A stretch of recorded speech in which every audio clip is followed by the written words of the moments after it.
Yay. Do I have to hit got it? Yes. Wonderful. Hello, everyone out there. Hello. Hello. How are you all doing? My back hurts. Oh, yeah, I know. Yeah, this is going to conjure up different things like that in your head while you're watching this or afterward. I'm not lying. Oh, okay. So yeah, in reality then. So this is part one of a two-part setup that I'm going to have on the spine.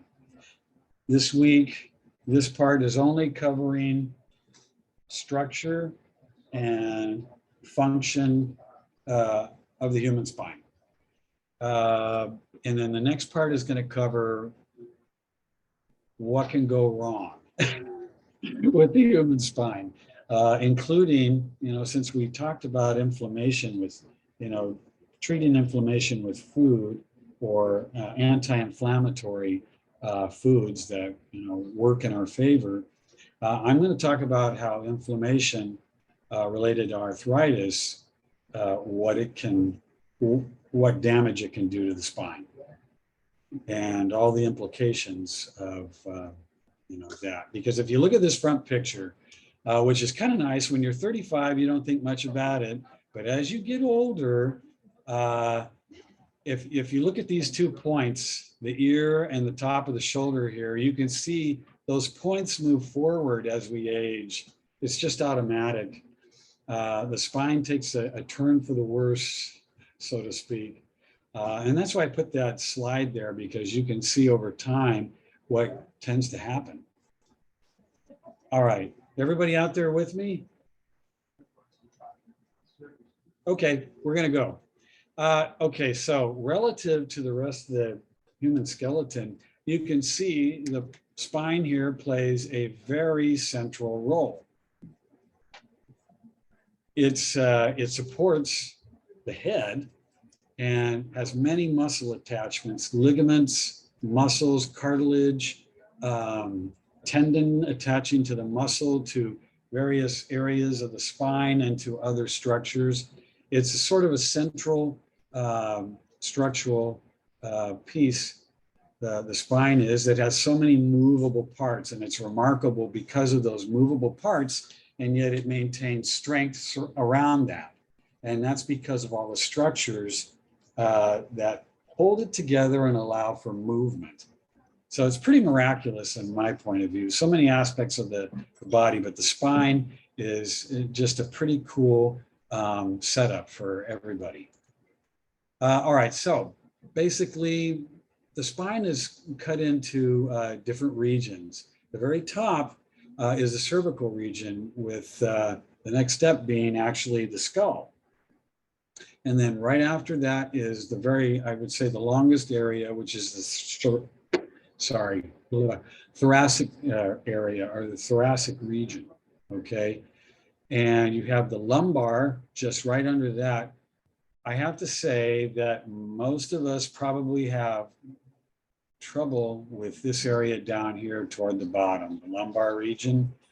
And then right below that, and before I got into anatomy and nursing, et cetera, I never really thought of the sacrum as being its own distinct region, but it is.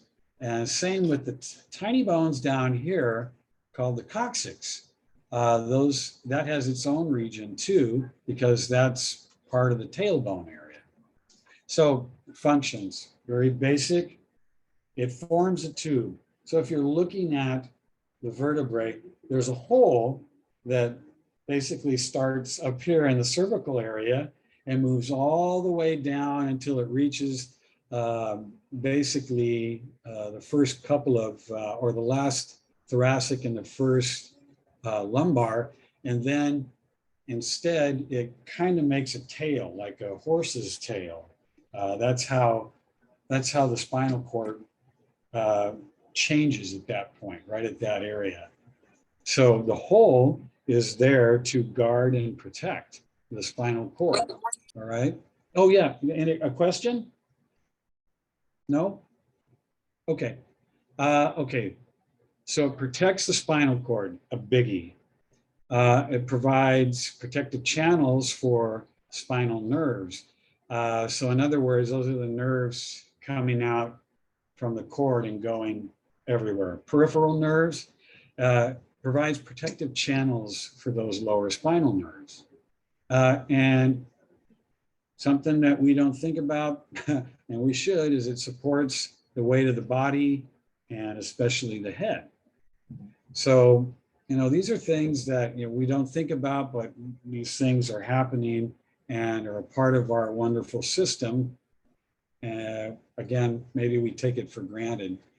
So, and we'll come to areas toward the end of this talk where I mentioned things about health, how to keep a healthy spine. So here's some amazing facts. Oh shoot, all right, it's only on my screen, I'm seeing another box there. But I got these from 10 Fun Human Spine Facts. So I thought these were pretty cool. The brain connects the spine to control most of the body's basic functions. And that's not something you take for granted, we don't think about.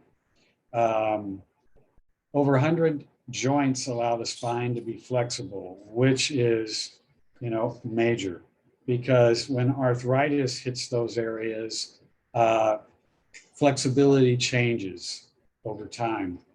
Most spinal cord injuries are caused by car accidents. I didn't know that. I thought it would be somewhere in the area of other types of impact injuries, falls, or sport injuries, but I'm wrong.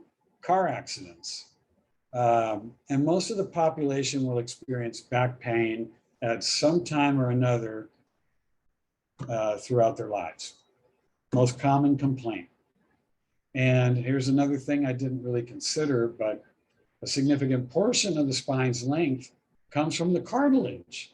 Those intervertebral discs are actually made up of cartilage, and that accounts for about 25% of the length of the spine. So I thought, wow. And I guess what they're getting at from the fun facts is that, when we stretch the spine, either being, I think they used as an example of how, it changes the astronauts when they're in space, is that expansion and contraction. It's a little different. I don't know if that makes them any taller or adds any length, or I want to say, or less length or less height to those areas being out in space. But I look at it from the standpoint, if I'm hanging from monkey bars, for lack of a better way of putting it, or suspended from monkey bars. And what I would say was useful in that sense is it took pressure off my nerves in the lower back, but apparently it decreases load. So, and that may be allowing a little more freedom at the joint level, a little more joint height. Do you know if those inverse things actually work? The one where you tip yourself? They have. That's an inversion table. Yeah. I used to use one of those, and I used to have a set of inversion boots so I could take them to the local high school, because they would have parallel bars outside or monkey bars, and I would hang upside down from them. They're not a miracle cure, but they do help for a while relieve the load and kind of stretch things out a little bit and relieve some of the pressure and maybe pain associated with that. Is it the cartilage that's stretching? Yeah, absolutely, yes. And the pressure on the lower nerves, the outflowing nerves, if you're hanging upside down, it's totally reversed. So that was the one thing I liked about that. But after I had my surgeries, I couldn't hang from inversion boots or use an inversion table anymore. So I had to sell them. But they were very handy, and you could feel, at least for me, I felt almost immediate relief. But I'm sorry. Go ahead. I was going to say, you didn't have that flexibility because you had your. Well, it's gravity. Because of fusion? Well, it's the thing about it is I was told not to use an inversion table because it might mess up my fusion, which is different. You know, typically gravity is, you know, the weight is going down. And so the way, as we stand and we walk, etc., head up, feet down, reversing that actually reverses what gravity has been doing, you know, over and over again to us over time. And so I found it a relief to my symptoms using an inversion table. So if you're in pain, you're looking for anything to relieve the pain. Yes, So yes. an inversion table, because I've gotten in the middle of the night and can't sleep. Yes, I've had to do that to relieve pain, pressure. You just have to be careful with that. If your back is in spasm, it's not the same thing as moving the muscle in a different direction if you're having a cramp. You may want to wait until some of that calms down and then hit that inversion table, hang upside down. I used to call them my anti-gravity boots. But, you know, I know that that's really not the term or the use for them, but they work pretty well for me. So it's a treatment option for when you're running out of options and you don't want to take something so heavy that you Yes. the next day. Right. And I could stay on it for a certain amount of time. I had to be careful with that, all the blood rushing to my head, of course, but I could take it in short bursts and feel better after using them. So yeah, I mean, to me, it worked. So, you know, here's an interesting thing that, yes, I knew about this because I know pain has a memory. It has a memory for certain nerves, in fact, when it comes to traveling certain areas. But pain, actually, the spine has a memory for this. And even though you may do everything to relieve the pain in that region, either surgically or however it is, maybe you just had to get an injection to relieve swelling and inflammation in that area. Things may be fine now, but unfortunately, there's a memory. Your body remembers those areas, including your spine. They have a memory for that. So that next time, for instance, something else happens in that region, the pain comes back more easily. Yes. Like I had rotator cuff surgery here. Yes. No, this isn't my spine. The nerves are coming. Absolutely. That, right? Yeah. Yeah. Well, I slept with the cover off last night. So that area got cold.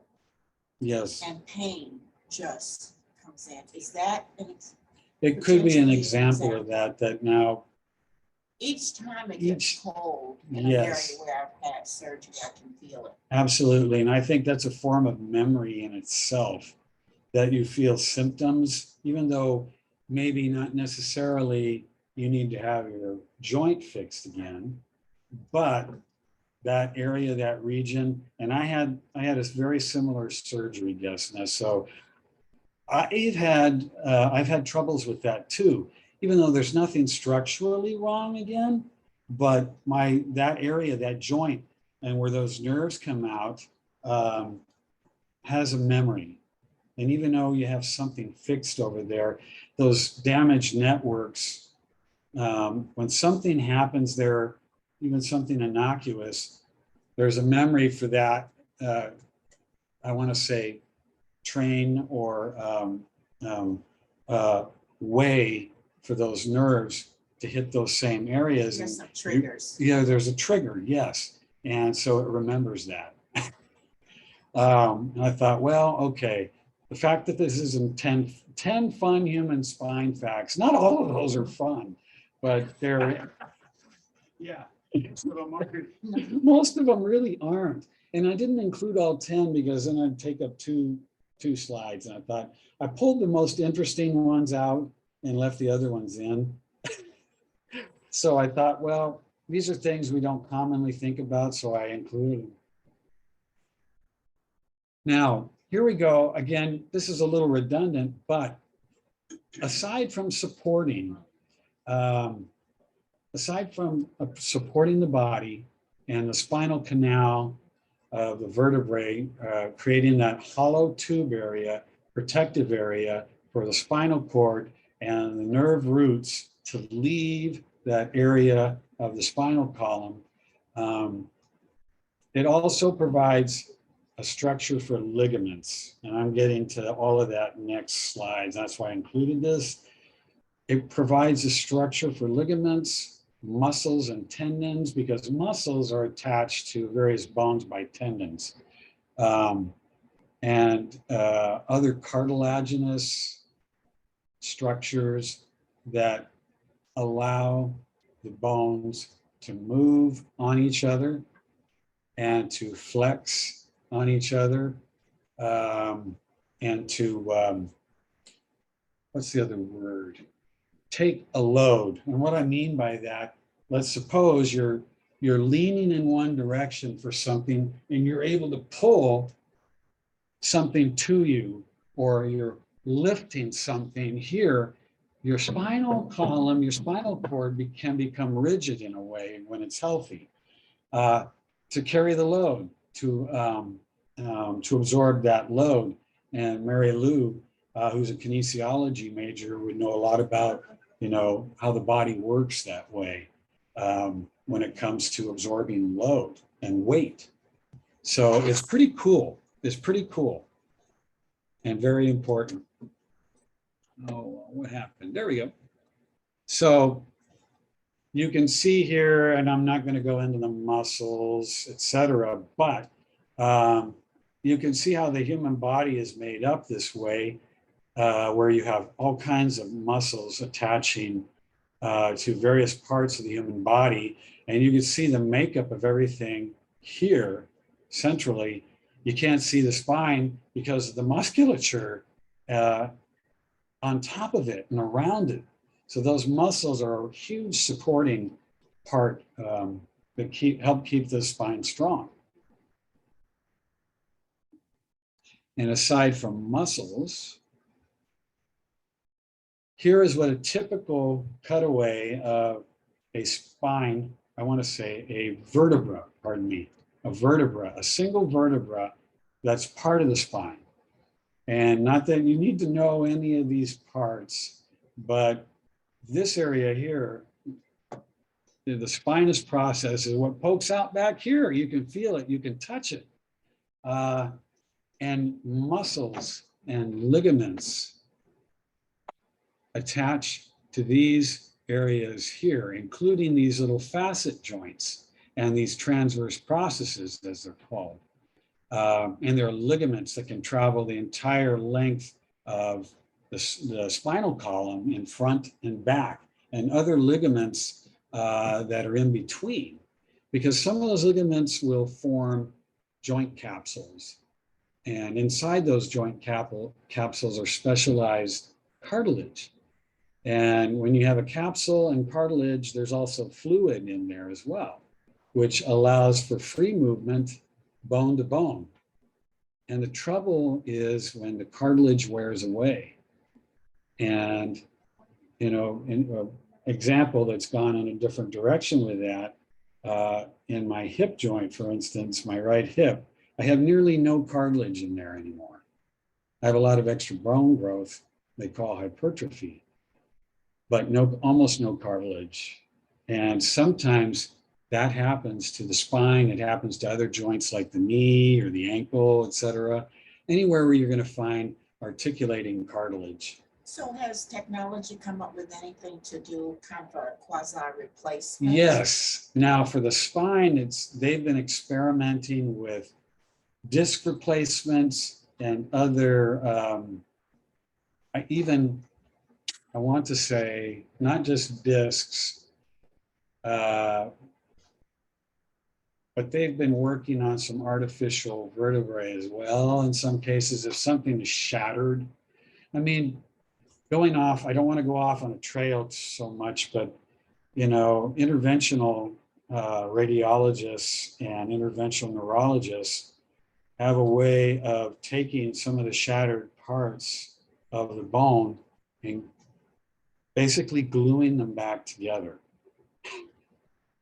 Like a very hard resin that they can actually insert into that area and allow it to harden. And it almost becomes as it was prior to the impact shattering, the impact injury that caused the bones to shatter. Or even in, I want to say, elderly people will sometimes, they don't have to have an injury, but that particular bone itself crumbles, either due to osteoporosis, which unfortunately, with bone wasting conditions, there's just no more of that, I want to say, the capacity to be solid anymore. It's prone to any injury that can sometimes cause small fractures as well as big fractures. So, the glue that they use is very cool stuff, but they're experimenting with other types of replacements back there, which to me is wonderful. UC Davis is at the cutting edge, in fact, of a lot of that technology. So yeah, they're very much at the cutting edge. Now, here's a side view, and the reason why I use this slide is because it shows a good picture from the side of that cartilage called the intervertebral disc, this piece here. Okay, that is made up mostly of cartilage. And if you look at it here, looking straight down, you can see most of this is cartilage, and then there's a gelatinous substance in here that also allows it allows for a little bit more movement. I want to say, if it were solid, you couldn't get the kind of movement that you would have when you have that center portion that allows for a little more flexibility. And I'll get into some of the things that happen with that over time or due to injury. But you can see the hole here too. This is where the cord makes its way down. And these little areas here are where spinal nerves make their way out. They flow out and they go to different areas of the body, starting up here from the neck all the way down, basically to the lumbar region and the tailbone. So it is, I just thought, wow, this born into our DNA is amazing. Oh, and that it comes out right. Yeah, that it comes out right. I mean, I could talk to you about some of the, well, unfortunately, in utero, things that happen during development, like spina bifida and some of the other things that are abnormal, but luckily we have the technology to fix a lot of that too.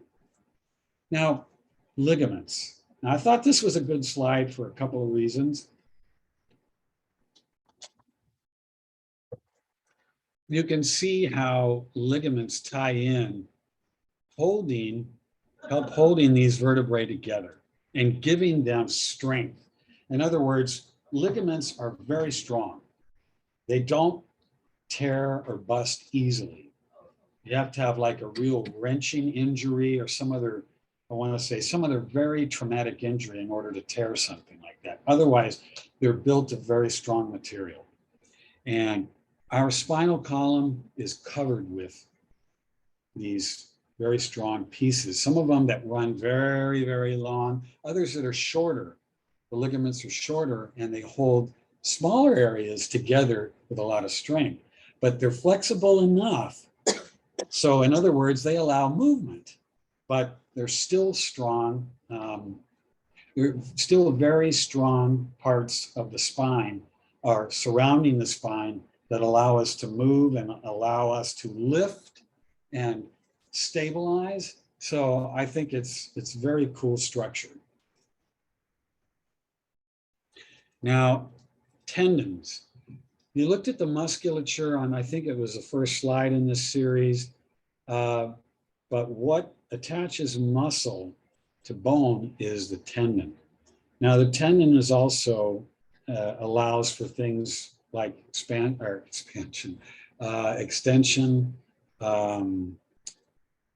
Oh, for heaven's sake, I just had a brain fart. Flexion and extension, and those tendons are attached to bone. And when the muscle is working, it's no different with the back. It's no different with the back. You know, the fact that other parts of the back can move and turn, etc., and help us with movements, help us to stabilize the spine while we're lifting a heavy load, say.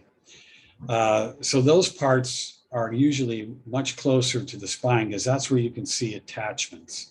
And that's what the white area really is more the tendinous part. So the spine, it's a protective structure, but look at all the supporting structures around it. I guess that's really what I mean is there's tons of supporting structures around it. Now, this is just a little breakdown chart, which I thought would, you know, be a nice add here, like summation of all those pictures and all those illustrations. You know, what can happen to the muscle and what's going on? And some examples here at the bottom, say you have an injury of a strain, or there's inflammation maybe, or you have a sprain. So what does that mean going up here with each one of these things, muscles, tendons, and ligaments? What's the impact? Because there are differences. You know, you could strain a muscle, which is not the same as a sprain. With a sprain, we're talking about the ligaments. Tendons, typically tendons also have or are prone to inflammation. It just depends on the injury, and usually injury will bring about some sort of inflammatory response. I guess that's what I'm trying to say. So these are the kind of things that not only happen to our limbs, but our spine as well. Now, nobody thinks about the curves in the spine. And there are actually 4 distinct curves. As you can see, there's a cervical curve, thoracic curve right underneath it, and toward the front is the lumbar curve at the bottom and the sacral curve. None of us thinks of that. And these are natural curves. These are not abnormal curves in the spine. They're there for a good reason to allow us motion, movement, and strength.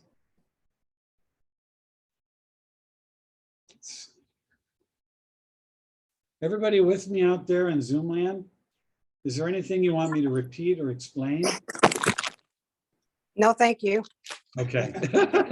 All right.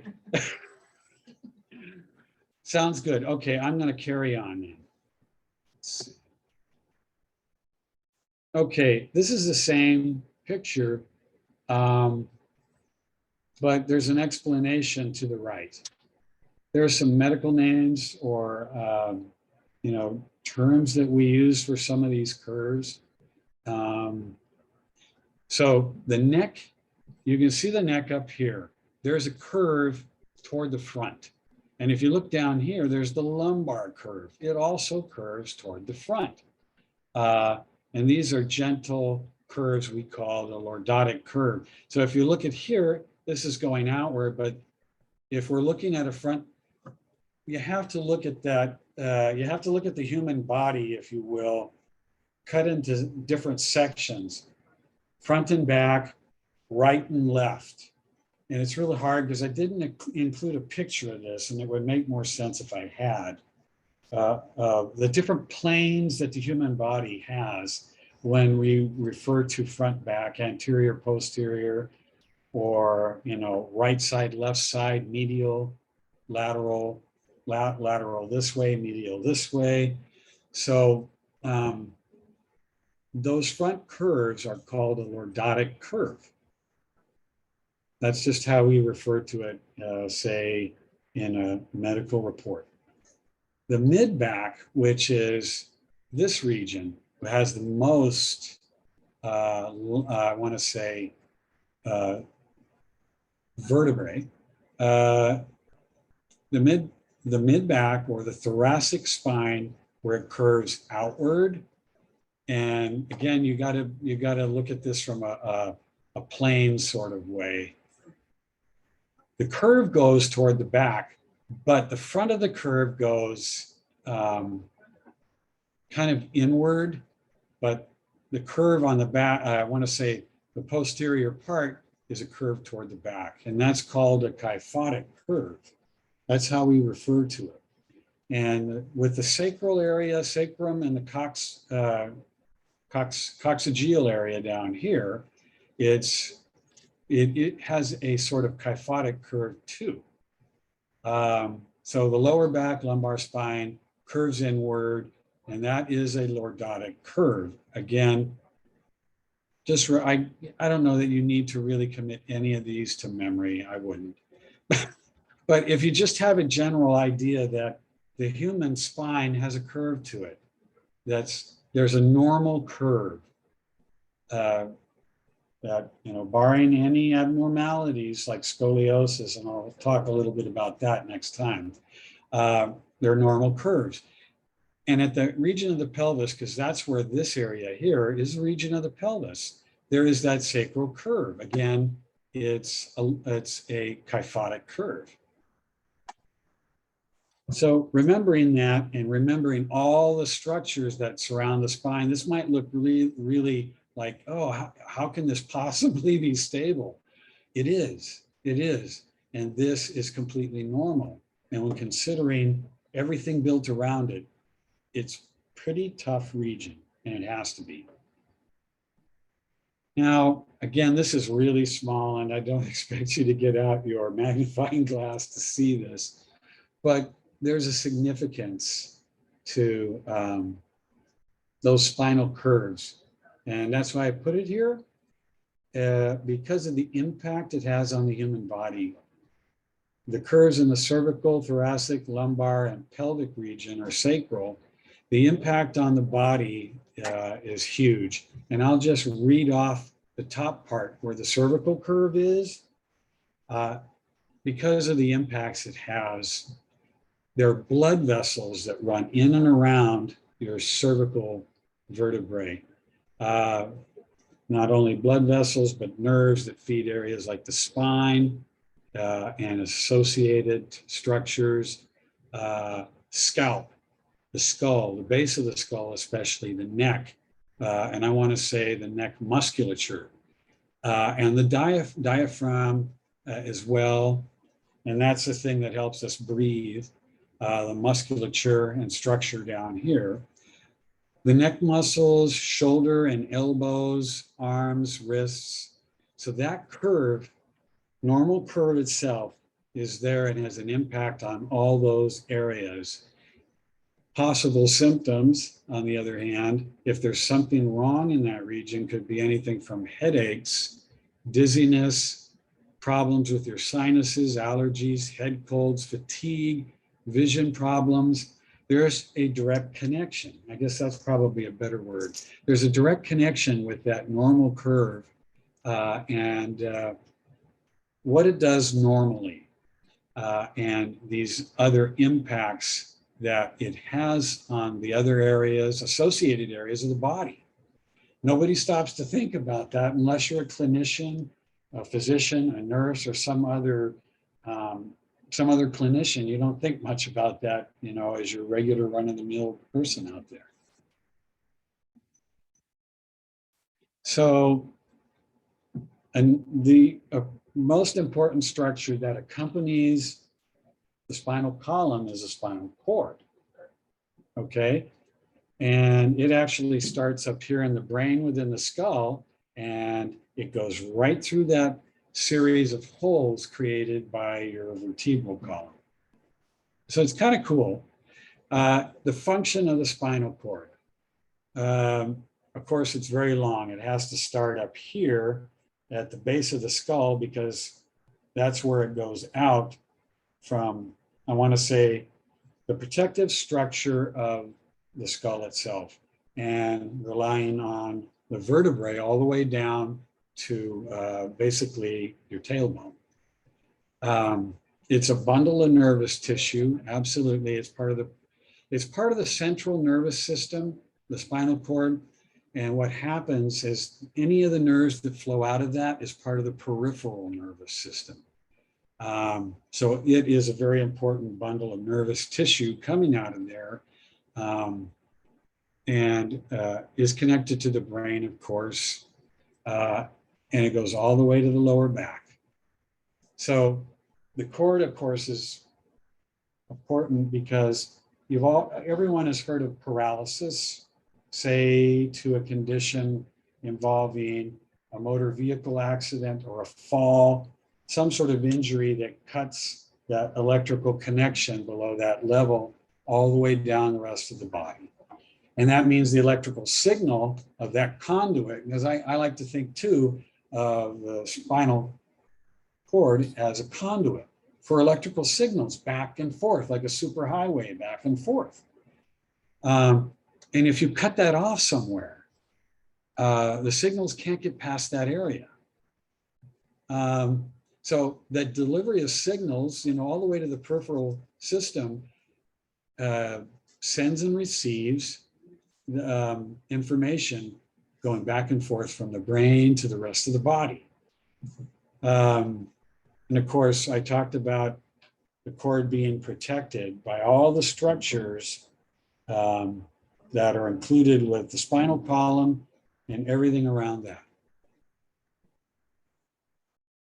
So, of course, yeah, the spinal cord also has fluid that bathes it too, that acts as, I want to say simply, delivers nutrients, helps protect it as well. It's part of the makeup of the spinal cord itself, aside from all the bones and all the structures surrounding that. So yes, and it does help. The cerebrospinal fluid is also very important. I don't know if any of you have heard of a spinal tap or a spinal tap.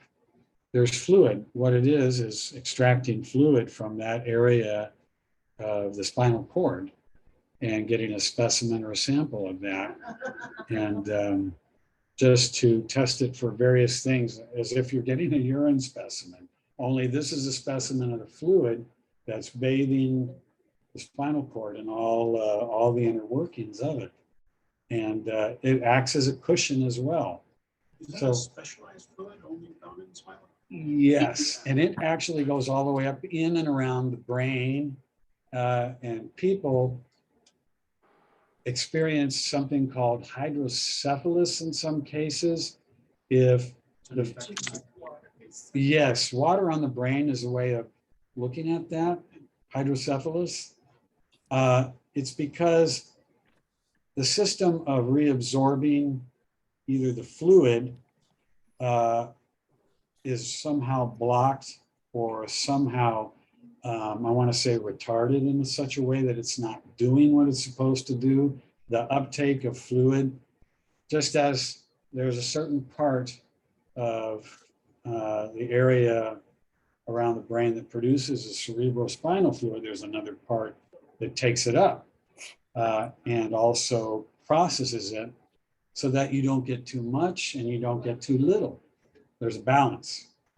So when that balance is interrupted, you get too much fluid. And without going into too much detail about that, you get too much fluid in the brain, and the brain itself is a compartment that really can't be expanded on. It's bone around here, and the brain and all of its structures, from the standpoint of the fluid and the spinal cord, there's just no room for expansion. And so you experience a lot of signs and symptoms that are associated with that. I have a question. Yeah. Would they, like, if somebody had a seizure, would they do a spinal tap? Well, that's the thing. when the spinal tap is done, sometimes they will attach a measuring device to the needle and to that particular, not the needle itself, but to, because it's usually, there's a cannula in there that remains while the needle is removed, where they can measure the pressure. And usually that is what they're talking about, is pressure within that compartment that holds the cerebrospinal fluid. If it gets too high, it has to be relieved some way, either temporarily with a system that will remove it into a bag, unfortunately, and then waste it from there until they can get a some sort of a stent placed, or some sort of a, not a stent, but a, oh gosh. It's a drain, yes, it's a diversion. And sometimes it drains from the brain down into the peritoneal area where it's actually deposited and reabsorbed. And so there's sometimes an area up here in the scalp or underneath that area where they actually have a port for that. So you can actually get a specimen there of cerebrospinal fluid. And you can check for other things too, like infection or blood, et cetera. So that's also very complicated. But Okay, yes, thank you. yeah, maybe sometime I'll do something on hydrocephalus, normal pressure hydrocephalus. It's called NPH, normal pressure hydrocephalus, as well as there are other conditions involving cerebral spinal fluid that are called, there are other disorders, in other words. But NPH is very common. Not so common, but I mean, we see it in neurology. So without going into detail, and I really won't, but when it comes off the brain and the spinal cord, the peripheral nerves can send signals all over the body. They can send and receive signals, and a big makeup of that peripheral system is the sympathetic system and the peripheral nervous system. And the best way to look at this, I think, is to think about your fight or flight response. You have probably all heard of that. Well, usually what happens with fight or flight is that is more of a sympathetic response, pardon me. And whoopsies, didn't mean to do that. It's a sympathetic response where your pupils will dilate, lungs will relax, but blood pressure might increase. Certain, I want to say, hormones, transmitters are secreted into the bloodstream, like epinephrine, where you're geared and ready for action, so to speak. You're either going to fight or you're going to take off quickly, that kind of thing. I had that experience a couple of weeks ago, walking into a, and I hadn't been in that situation in years because of the stroke that I had. I went into sensory overload. Ah, I can't even begin to explain stress. what I feel. And my therapist says this you experience fight or flight. Yes. And it was horrible. So Gesna is saying she had an experience to illustrate that. Given everything that has happened surrounding her stroke, she went into a mall for a first, imagine a big mall, maybe crowded even. It was sort of a sensory overload because she hadn't been to a mall in a while, I guess, or at least yet after she had had her injury. And she felt a fight or flight sort of, I want to say, experience out of that, where it was almost too much. maybe it was too It much. was, I had to, Cindy trying to find an elevator so I could get out of there. It was- Yes. I never experienced anything like that in my life, but I was like, felt like everything was caving in on me, and I started like, almost like hyperventilating and feeling really flushed, and it was No, a bad feeling. no, it's not a good feeling. And I think every one of us has experienced that.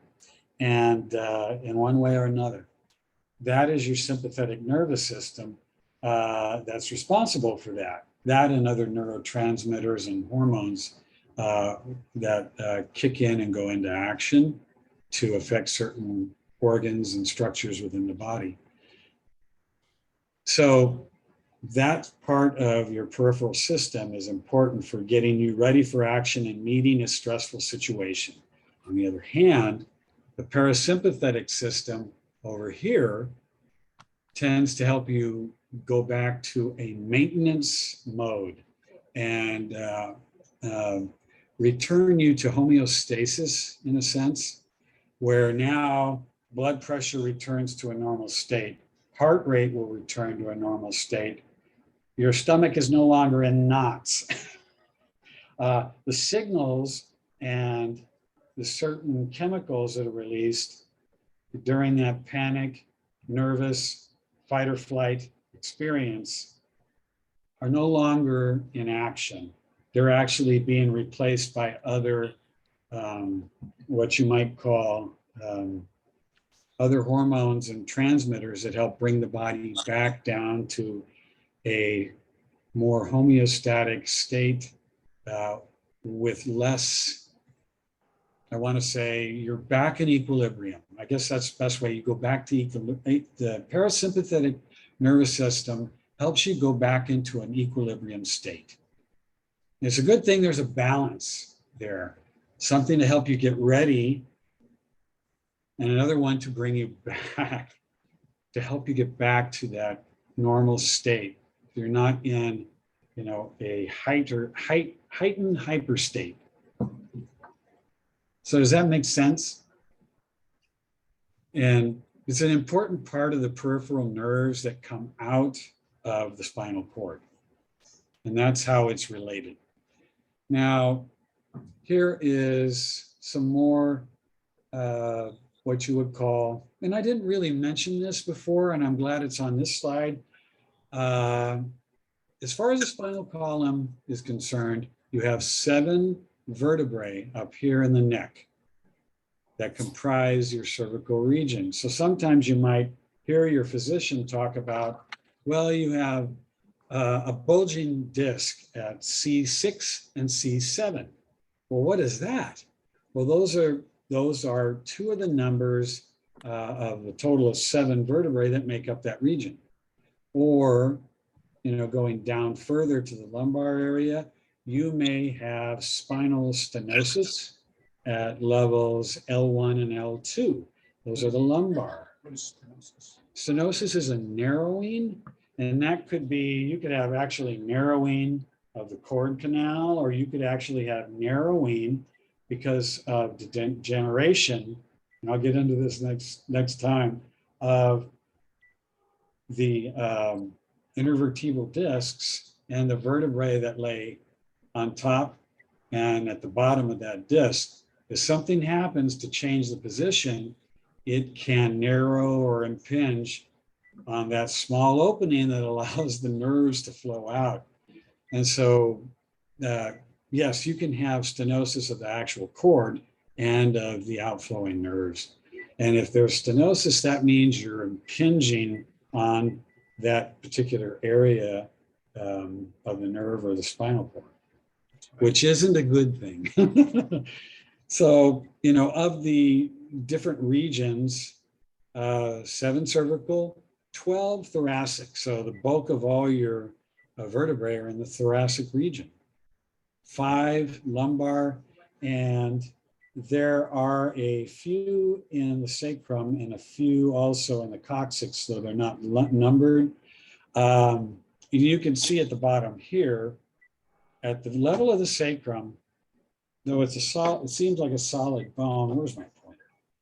There are nerves flowing out of the holes that make up the sacrum. So in the event of arthritis or some other either degenerative illness or disease, or movement of that entire bone can jeopardize the nerves that flow out. So what are the implications for health? Well, consider what we do with our spine, our backbone, our vertebra, our vertebral column. It allows us to flex. Okay, so we can bend at the waist, we can bend at the neck. Maybe we can bend in such a way that allows us to flex or bend in this region to do sit-ups. So the flexion is important. On the other hand, well, okay, some of you may know it as bridging because you can bend the column the other way when you're bridging. Same thing with the neck. Extension, very important about that.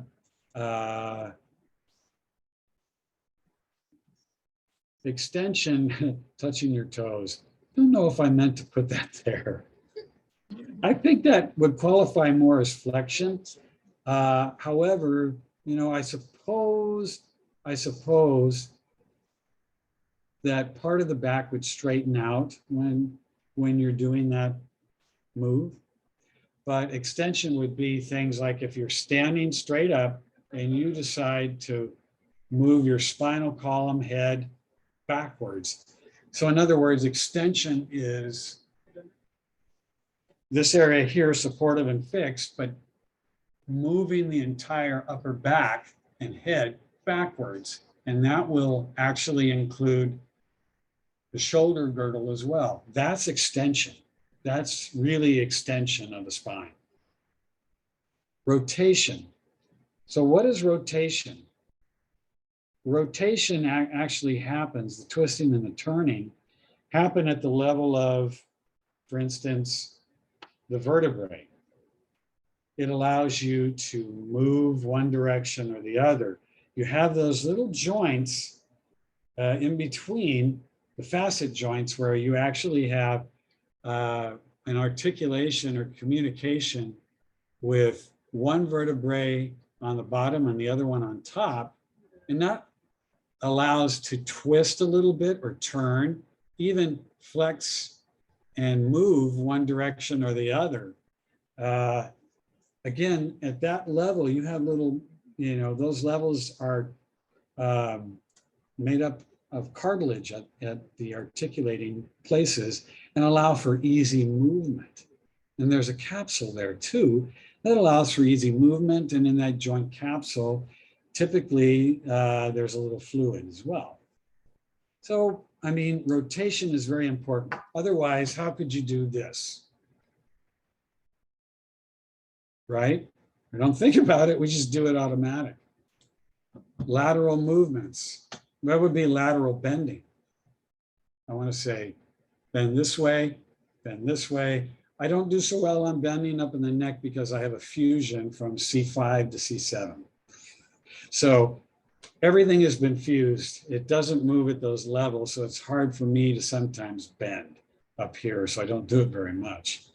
Or excuse me, not bend, but move laterally. You can move the entire torso laterally when you're side bending this way or side bending this way. So that is lateral movement. Axial movement. Now that would be, let's see if I can move here.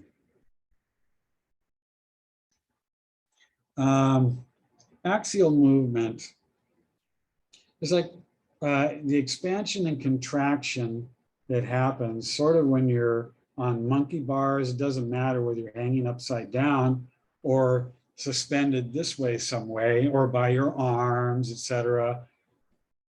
You know, we used to suspend ourselves upside down with our legs or try to with our arms, and your back has an expansion and contraction this way because of that, or at least That's what happens when you're suspended that way. And that's called axial movement. So with all those areas, you have range of motion. And the spine allows us to do that at areas where it articulates, with the rest of the body adjacent to it. And the articulating parts down here, as mentioned earlier, allow for strength, flexibility, and movement. Without the spine and the way it's made up, that would be quite difficult. That would be quite difficult. So those are the implications. The implications are huge. Now, there are other important reasons or functions. Shoot, maybe if I do hide thumbnail video. Oh, I don't know how that's done. I'll just leave it alone. As I mentioned earlier, it maintains support. Okay. Now, we don't think about this either, and it's something I didn't bring up earlier, but you'd be surprised how much of what's here in the abdomen is somehow attached to the spine. For instance, we don't think about it, but the rib cage articulates and attaches to surfaces along the side of the spine. The major organs up here that are held within this area of the abdomen also find fixed points, suspending points toward the lumbar vertebra, lumbar and thoracic vertebra. Now, and so it allows us to transfer weight with movement and with work. So very important, to spinal health. You can imagine if you have an unhealthy spine or you engage in unhealthy movements with your back, how some of these things might actually be jeopardized. And that's trouble. So we have flexion, or actually we have mobility and stability with the spine. Very important. If that's ever upset, then it changes things. It changes things drastically sometimes. Movement and locomotion would be impossible without the spine. Just like stability and flexibility would be impossible without the way our spine is made up. The cushions, those pieces of cartilage, thick pieces of cartilage in between the bones of the vertebrae, are important for us to walk, run, and do other impact, either exercises or movements, things we don't even think about, whether we're hiking, walking, running, moving side to side. I think of football players, baseball players, athletes, runners, track and field. You can imagine the kind of impacts their spinal column takes. So those shock absorbing pads are very important every day. Gymnasts, Oh yeah, them too, absolutely. You hear, every time I hear the thud when they land, I can think about what's happening there. What is absorbing that impact? Well, it's those discs quite a bit of the time and all these supporting ligaments that support it that are helping to absorb that impact or that movement. So, of course, the most basic thing, without an intact spinal column, you do not have neurological integrity. That's probably the most basic of everything. Without an intact spinal column, everything else is subject to change and they're questionable. So it has a very important duty within the human body. So quick tips, how do we keep it healthy? Well, of course, and these you've probably heard dozens of times, but watch your lifting technique. Get a good night's rest. it's, On a good mattress. yes, on a good mattress too, by the way, absolutely. Because it does matter if you're sleeping on a floor all the time or you're sleeping in a weird position. Yeah, it's no wonder you wake up stiff in pain. It's no wonder you wake up with a crook in your neck or your lower back because you laid down on your side on that surface all day or all night, rather. So yes, but as with everything else, we're finding out sleep is very important to so many things, to repair, to allow things. And how I know sleep when it comes to the spine is once you're asleep, the spine not only is able to relax a little bit, the muscles, but some of you get a little bit of expansion. Whereas every day we're walking and doing things upright, there's a lot more contraction involved. Laying horizontally allows for a little bit more of expansion, which is a good thing. One advice I heard that was really good, which is impossible in my house, is to take the pets off. Don't sleep with your pets. I hadn't heard anything about that, but that's something to consider. Well, Now, Kevin is saying, take the pets off the beds. Because now, what's going on with that, Kevin? well, because you'll try to conform so you don't roll over on them. And you wind up in an odd position and fall asleep. It can happen. Yes. And anything that prevents that, you need to eliminate from that place, that area. So yeah, I agree. I agree with that. Just like when you mentioned the surface, what are you laying down on? What are you sleeping on? So very important. Stay active. With everything else, I know it sounds like, this is like the same rut. You're playing it the same rut. You're playing the same record over and over again. Well, maybe so, but it applies. The more active you are, the more you are able to, I want to say, keep healthy, range of motion, keep the joints as lubricated and as workable as possible. Because I want to say, if you don't use it, you will eventually lose it. There's another one.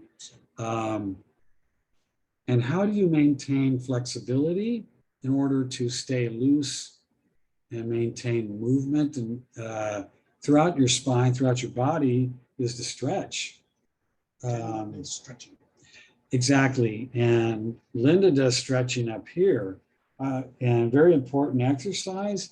I used to do stretching exercises before engaging in some sports like football, basketball, baseball. Oh gosh.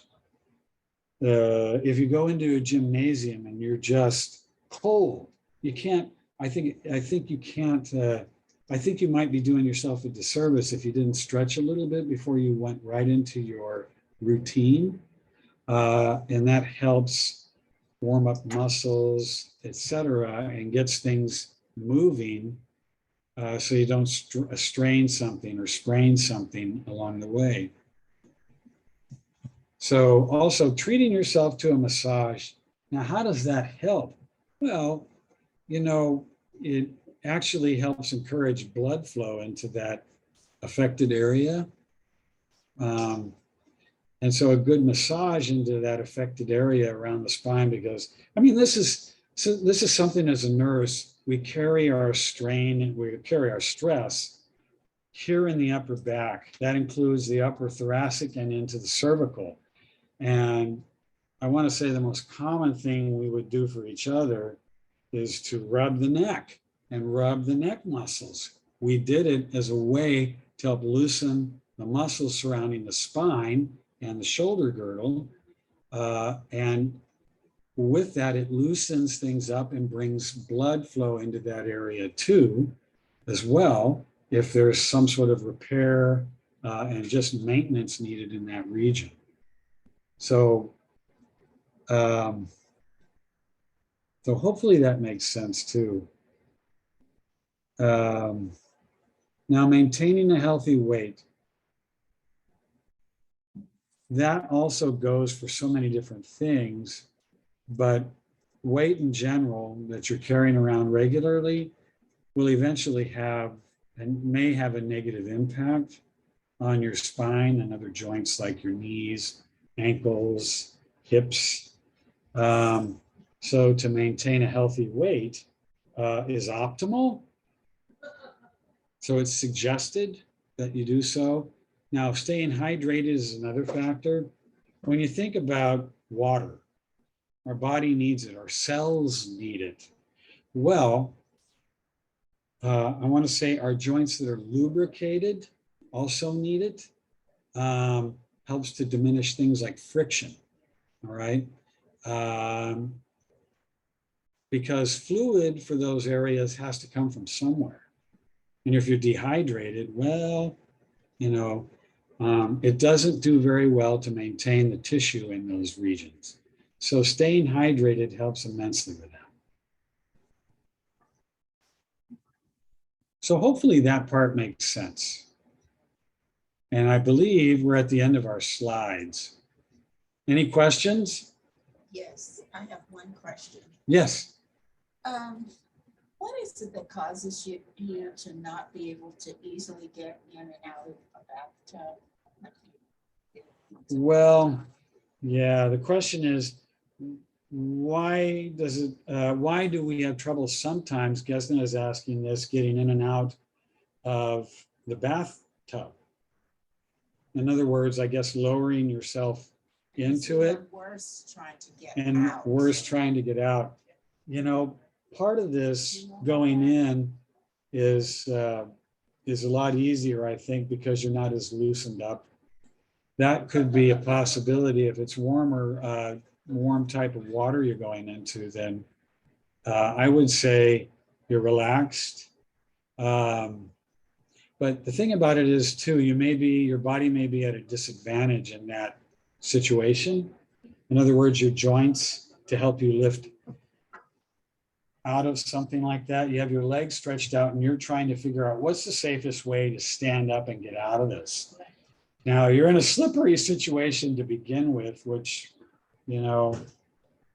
could create a hazard for you. But you're at a disadvantage getting up out of a position like that in the first place.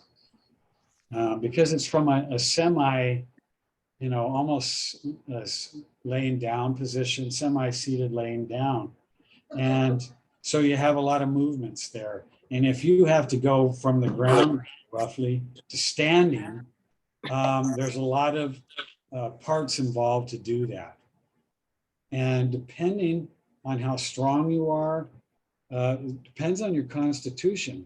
What are your muscles challenged by that movement? Are you so relaxed due to the hot bathing for the last 30 minutes to an hour? Are you so relaxed that, hey, going to take a second, maybe little by little you can get out of the tub, but it's not going to be an all one movement. I thought, well, maybe it's something with the spine, somehow something's changing. That doesn't give you the flexibility that we once had. I guess it would depend on your overall, Yesna asked, is there something along with the spine that somehow makes it more difficult to get out of a position like that? And it may be, depending on your entire posture while you're in the bathtub. And if you're in that position for too long, it may take a few moments for your body to change positions without pain, without difficulty. I think getting out of a bathtub is something that you should try to do.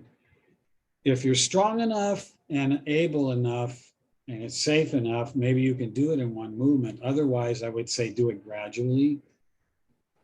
One area at a time, moving out of a situation like that. It may be safer to do something like that. And actually, one area at a time might actually help you prepare more for, the complete getting up and out. Now, I even have the bars on my truck, Yes. and that even really doesn't help. Anyway, I don't do it. I don't have a bathtub anymore, thank goodness. But I always get in to relax, but then it's been within the past year where it's just almost been impossible to getting in with the bar there on the side is really carefully, like you said, but getting out is almost impossible.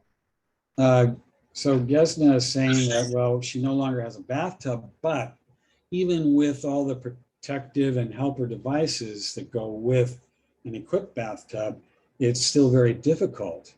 And this is where knowing your limitations as far as your back and your joints comes into play. In other words, know what you can and can't do before you get into something like that. And don't assume anything. I don't assume anything myself anymore about what I can and can't do. And I look at something and I think, I can't sit in that chair for very long. It's not going to work. And I would say, when we talk about pain, and I'm going to do that in a couple of weeks, pain and some of the most common ailments that go with, well, having a very worked out, or I want to say older spine. Pain is something that is also a nice alarm system to let you know your back is in a position where you can't tolerate that for very long, no matter what part of the back. So I see it as a signal to change your position, get out of that, move somewhere else, do something else, stop doing that movement. So it does have a very useful purpose, pain. Any other questions? I just want to say thank you. That was excellent. Oh, thanks. I appreciate that.